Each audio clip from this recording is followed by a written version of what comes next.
देखिए, आपके दो विषय आपने कहे हैं। पेपर लीक का आपने कहा है, ये पेपर लीक नहीं है, पेपर आउट हुआ है।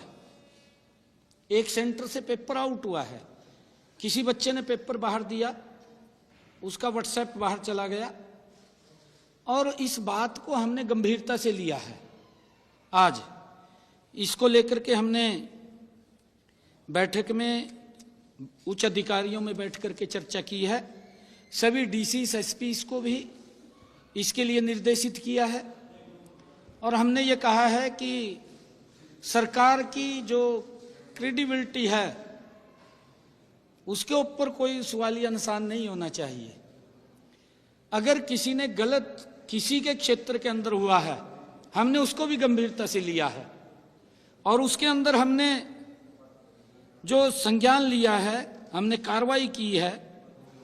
सरकारी स्कूलों के 4 इन्विजिलेटर्स और प्राइवेट स्कूल के 1 इन्विजिलेटर्स के खिलाफ एफआईआर दर्ज कराई है,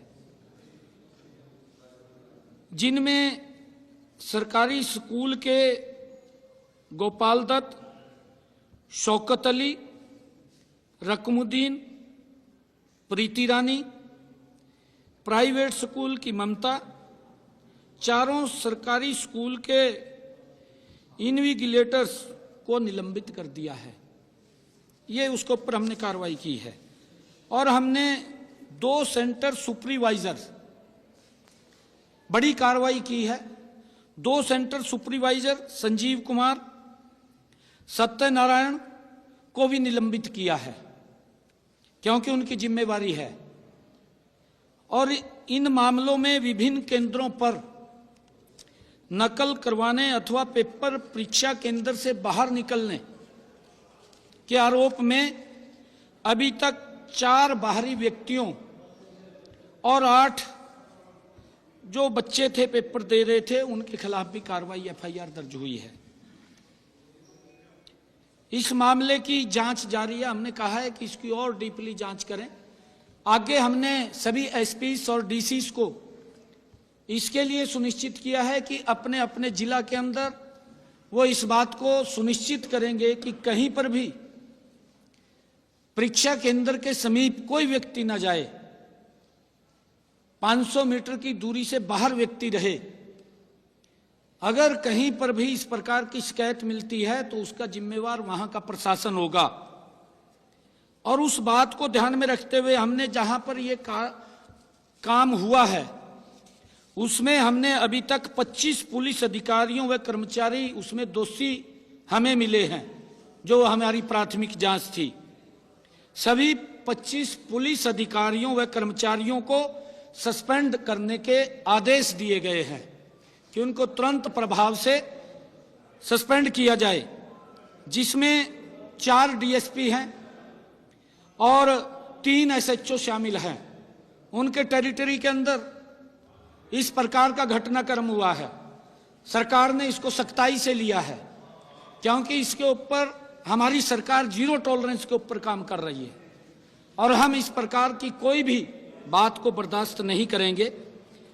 4 डीएसपी और 3 एसएचओs को हमने सस्पेंड किया है और इसके साथ साथ हमने जो पुलिस के वहां कर्मचारी लगे हुए थे उनको भी सस्पेंड करने के आदेश दिए हैं। और इसके साथ साथ हमने जो मैंने बताया है कि वहां पर जो परीक्षक जो लगे हुए थे, सेंटर सुपरवाइजर या वहां पर जो इन्विजिलेटर्स जो लगे हुए थे, उनके ऊपर भी सख्त कार्रवाई हमने की है।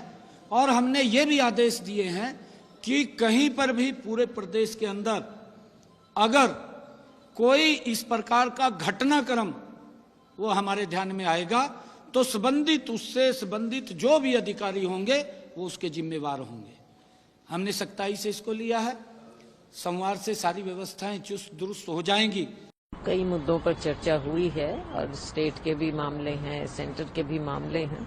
तो कई मुद्दों पर सभी जो हमारे कुछ सीनियर नेता थे उनके साथ बैठकर और आगे की क्या रणनीति बने उस पर चर्चा हुई। और ये मीटिंग तो समय समय पर हमारी होती रहती हैं और आगे क्या रूपरेखा बनेगी उसके बारे में सबने मिल बैठकर चर्चा की है।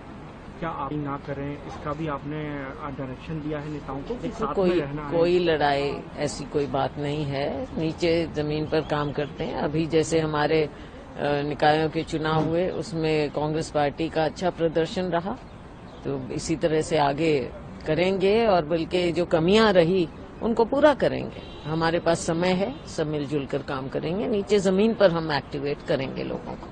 पेपर लीक हरियाणा में सामने आया। देखो ये तो पेपर लीक सरकार है, हम आपको पिछले सालों में भी कहते रहे, चुनाव से पहले भी बताते रहे और बनने के बाद अब फिर इन्होंने यही चीज दिखा दी है। कोई पेपर ऐसा है हरियाणा में, कोई टेस्ट जहां पर पेपर लीक ना होता हो। ये एक जैसे यू टर्न सरकार, ऐसे पेपर लीक सरकार बन चुकी है हरियाणा की। को आपने पत्र लिखा है, क्या उनकी तरफ से अभी तक कोई रिस्पॉन्स आया? अभी रिस्पॉन्स नहीं। हमारी मीटिंग जैसे होती हैं तो उन मीटिंग्स में हम डिस्कस करते हैं, चाहे यहाँ पर दिल्ली में हो या स्टेट में हो, डिस्ट्रिक्ट में हो, दिशा मीटिंग होती है, उनमें भी हम डिस्कस करते हैं।